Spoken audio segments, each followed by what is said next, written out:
Hi everyone, welcome to my tutorial. Today, you're going to learn how to make a slabbed soup bowl out of clay. Have fun. To start with, get all the materials. That would be clay, tools to decorate, roller, circle paper pattern, cutter, scissors, soup bowl mold, glass jar and somewhere to put the clay. Be careful it doesn't stick to it. In my case, I used a wood panel and put plastic on top. Now, you are ready. First, make the clay into a bowl. After, flatten the clay with the roller until it is a big clay dough.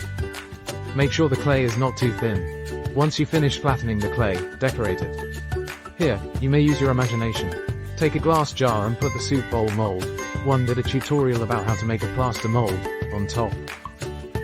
After, put the clay dough on top and start making it into a bowl. Stitch it and smooth it like shown in the video until you are finished. Let it dry. You are done. Thank you for watching. Don't forget to subscribe and click the bell for more notifications.